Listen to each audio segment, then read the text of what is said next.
Ce programme vous est présenté par France Bleu Loire-Océan. Première radio sur l'infotrafic en temps réel. À retrouver sur le 101.8. Mes chers compatriotes, ne manquez pas le surplace du jour consacré au Salon des Antiquaires. C'est tout de suite après le générique.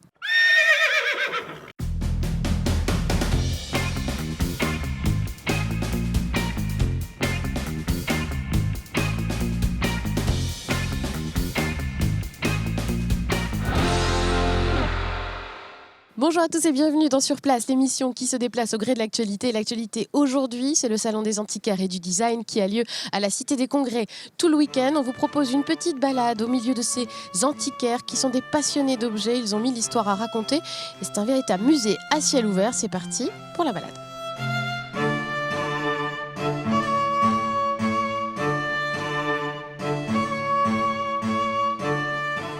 Nous sommes avec Pierre Huguet, le directeur du Salon des Antiquaires et du Design, deuxième édition ici à la Cité des Congrès. Bonjour. Bonjour. Merci de nous accueillir. Alors première question, qu'est-ce qu'on va trouver sur ce salon? Parce qu'on dit antiquité, mais quand on regarde un petit peu les stands, il n'y a pas que des antiquités, ou alors c'est pas l'image qu'on s'en fait en tout cas. Non, effectivement, vous avez raison, il n'y a pas que des antiquités. Vous avez des meubles du 17e, du 18e. Vous pouvez aussi trouver des stands d'art contemporain. Vous avez des galeries de tableaux. Vous allez avoir des stands de tapis, de la verrerie également. Donc il y en a un petit peu pour tous les styles et pour tous les goûts. Alors j'ai vu que le slogan, on va dire, du salon, c'était la rareté à son marché. Alors c'est un salon qui s'adresse plutôt aux collectionneurs, aux amateurs éclairés ou Les même aux deux. curieux. Les deux, parce que, ou les trois même, puisque vous avez aussi bien des pièces d'exception pour ceux qui recherchent vraiment des pièces exceptionnelles. Vous avez pour ceux qui aiment chiner, regarder et en avoir plein les yeux, parce que c'est un peu un musée à ciel ouvert. Et puis vous avez l'opportunité de vous faire plaisir sur des petits objets aussi complémentaires pour À votre, partir pour de votre quel intérieur. budget on pourrait se faire plaisir? Vous avez des petites pièces à 150 €, comme des pièces à 13 000 €, mais vous avez aussi des tableaux contemporains à 1 200 €. Donc voilà, il y a vraiment pour toutes les catégories et pour tous les budgets. Alors ce sont des antiquaires qu'on trouve ici, qui ont un magasin ou pas forcément, qui viennent de la région ou pas? Qui sont les exposants qu'on va trouver ici? Un petit peu de tout. Vous avez des exposants de la région qui ont des boutiques. Vous avez des exposants qui n'ont pas de boutique, mais qui tournent sur les salons. Donc ce sont des exposants itinérants, mais qui sont renommés et réputés. Et puis vous avez des exposants qui sont aussi des puces de Saint-Ouen également. Ouais. Nous en avons un. Alors les exposants qu'on a ici, d'où arrivent leurs pièces en fait? Comment ils trouvent justement ces pièces rares, ces pièces qui nous font envie? Oui, alors ils peuvent trouver ça dans des salles de vente. Dans leur carnet d'adresse avec des gens qui veulent se meubler. En général, leurs clients aiment bien suivre, ils aiment bien suivre leur antiquaire, ils ont souvent meublé déjà des appartements ou pour certains des châteaux ou autres. Donc souvent le client appelle son antiquaire et dit voilà, aujourd'hui je voudrais changer ma commode ou je voudrais compléter mon salon. Donc il y a une très grande fidélité chez un visiteur avec son antiquaire. Alors ils peuvent se fournir donc chez les particuliers, en salle de vente et puis en chinant dans les déballages marchands professionnels. Alors vous me disiez tout à l'heure, les antiquaires font des adresses aussi, c'est le vocabulaire qu'on emploie. Exactement. Une Et on adresse, voit- c'est d'aller chez un client et aller vendre ou acheter un objet.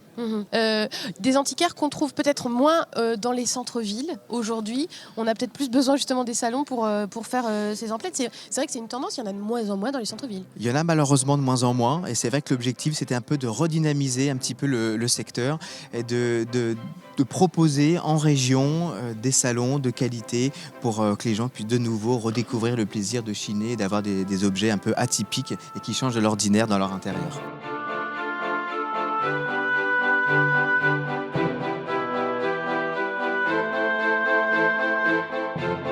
Je suis avec Pierre Lemaître, bonjour. Bonjour, Un antiquaire de Rouen, c'est ça. qui nous parle pourtant de meubles nantais. J'ai découvert Bah oui. avec vous, au hasard de notre conversation, qu'il existait des meubles nantais. C'est quoi un meuble nantais? Un meuble nantais, c'est un meuble qui a été fait par des charpentiers de marine qui fabriquaient beaucoup de bateaux à l'époque à Nantes et qui faisaient également à la demande du mobilier pour les Nantais qui recevaient des grumes, c'est-à-dire des billes de bois, principalement d'Amérique du Sud, beaucoup de Cuba, de Honduras ou de Saint-Domingue. Et ces billes de bois d'acajou allaient à Bordeaux, Nantes, Saint-Malo, mais Nantes était un grand centre d'importation du bois. D'accord, donc c'est de l'acajou, Oui. voilà, et c'est un meuble qui est fait pas par des ébénistes, mais plus par des marins. Par des charpentiers Des de marine. charpentiers de marine. Ouais, pas par des marins, des Pardon. charpentiers de marine. Ouais. Et les charpentiers de marine, justement, avaient l'habitude de travailler des bois très durs, parce que les poulies de bateaux, par exemple, étaient faites dans des bois extrêmement durs, parce que le frottage des cordages aurait mis le feu sinon au bois. Et ces bois-là étaient particuliers parce que 3 fois plus durs que les bois classiques. Et donc ça ressemble à ça. Alors là, en Voilà. l'occurrence, c'est un meuble bordelais, Celui-ci est bordelais. hein. mais c'est à peu près le même genre. C'est ça, c'est ce qu'on appelle un scriban, c'est bordelais, c'est tout en acajou massif. Vous imaginez les formes tournées dans tous les sens. Les côtés sont galbés, la façade avant également. Attention à votre galbée. micro, sinon on va pas bien vous entendre. Voilà. Et puis donc, vous voyez cette forme très particulière que vous avez ici dans une bille de bois massif. Vous imaginez ce qu'il faut savoir faire dans une bille de bois pour y arriver. Quand on l'ouvre, L'intérieur- c'est impressionnant Alors, aussi. Voilà, oui. quand on voit les Je vais vous les montrer tiroirs. l'intérieur. Donc là, vous avez à l'intérieur, il y a des tas de petits secrets. Comme là ici, voyez-vous, pour y mettre l'argent du commerce avec l'Angleterre ou ailleurs à l'intérieur. Et voyez ces tiroirs également avec ces formes très particulières, directement dans du bois massif. Ce n'est pas du plaquage, donc on n'a pas tordu les bois, on a carrément travaillé dans la masse. Directement. Et ça, les Nantais, les Bordelais savaient très bien faire. Donc ces meubles-là sont des meubles en général de bourgeois ou d'armateurs, pas d'aristocrates, rarement, ou alors de petites extractions, parce que les aristocrates, par essence, ne travaillaient pas, ne faisaient pas de commerce. Donc c'était essentiellement la bourgeoisie très riche qui avait ce genre de meubles. On est dans des meubles de quelle époque? On est complètement dans la période Louis XV là, mais ça va jusqu'à Louis XVI. D'accord. On démarre à peu près sous fin Louis XIV, début Régence, et on va terminer sous Louis XVI. Et ça a de la valeur, ce meuble-là? Ah bah oui, parce que il y en a. Alors ils ont un avantage très important, c'est qu'ils sont très solides. Évidemment, ils sont en massif, donc ils sont très solides. Donc ils sont venus jusqu'à nos jours absolument en parfait état. Les petites bêtes ne peuvent pas les attaquer parce que le bois est trop dur. Donc vraiment, ils sont venus. La plupart d'entre eux sont venus chez nous, à moins d'être transformés par les humains eux-mêmes, mais en parfait état. Ils sont résistants et ils nous survivront aussi. Hein. Exactement. Ça, c'est sûr. Oui. On ne sera plus là que eux nous regarderont de là où ils seront. Merci beaucoup, Pierre Lemaître. Avec grand plaisir. Je vais vous faire partager les petites trouvailles qu'on a repérées sur le Salon des Antiquaires, ici dans les objets de vitrine. Il y a des choses très étonnantes. Il y a par exemple ce porte-bouquet de mariée avec son petit anneau qu'on passait à l'annulaire justement pour pouvoir porter le bouquet. Ici, c'est une boîte à mouches pour faire les mouches qu'on se dessinait sur le visage, des points sur le visage. Alors on apprend que c'est fait avec du taffetas. Voilà, on mettait d'abord un adhésif, puis du taffetas. Ici, un carnet de balles, le fameux carnet de balles où on mettait le nom des messieurs avec lesquels on voulait bien danser, puis il y a même le nom des danses, la polka, la quadrille par exemple. Et ici, la vinaigrette. Pour vous, comme pour moi, c'était une sauce pour la salade, mais non. Ici, la vinaigrette, les dames mettaient du vinaigre sur une éponge, comme on voit ici, et elles pouvaient le renifler, en somme, quand elles faisaient un malaise. Voilà, c'est ce genre de petits objets qu'on découvre ici. On apprend tout un tas de choses. Et je vous fais partager ce savoir.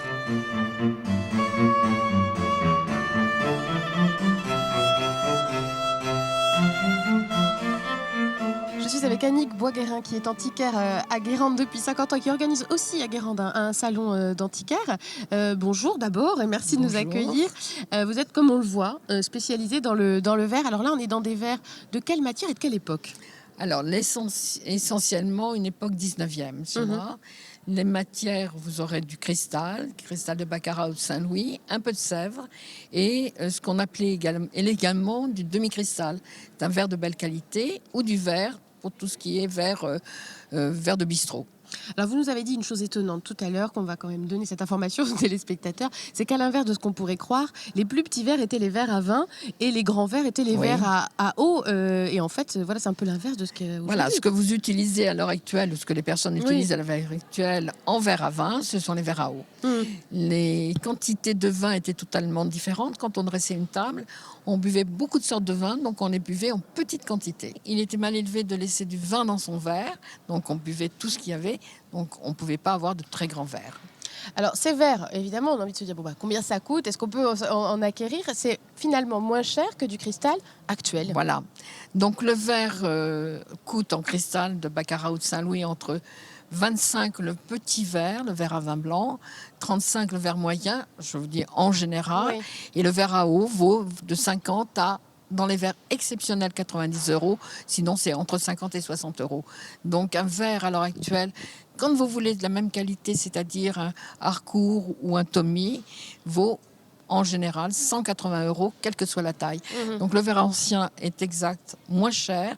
Nous nous tenons compte de de la rareté des choses, c'est-à-dire que le verre à eau est plus difficile à trouver. Et puis, les petits verres, on les met pas cher pour que les gens puissent se l'offrir. Te faire plaisir. Quelle serait une des belles pièces de votre collection? Là, il y en a des étagères assez impressionnantes. Vous nous montriez tout à l'heure. Je vous montre un verre qui est quand même exceptionnel, qui est un verre au point de vue travail exceptionnel. C'est un verre qui est fait sans soudure, où vous avez une pointe de diamant qui est retaillée et en dessous, une taille qui se fait dans le biais. Donc c'est vraiment au point de vue travail, quelque chose d'exceptionnel. Ou si je vous montre des verres comme ceci, ça Des c'est un carafes. cristal du Creusot, tout en ronde bosse, c'est-à-dire que l'on a tout retaillé le cristal en arrondi. Donc c'est un travail énorme à l'heure actuelle.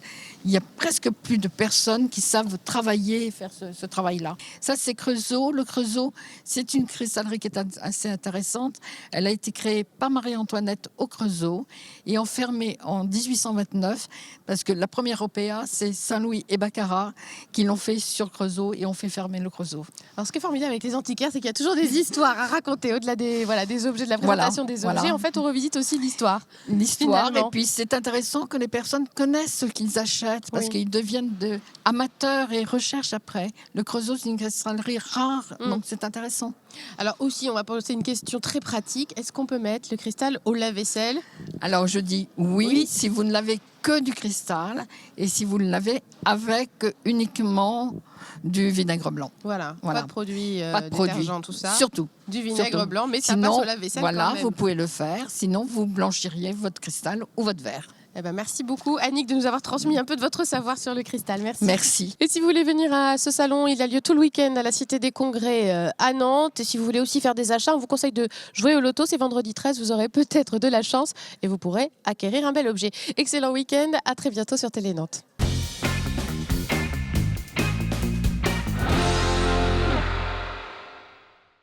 Ce programme vous a été présenté par France Bleu Loire-Océan, première radio sur l'infotrafic en temps réel. À retrouver sur le 101.8.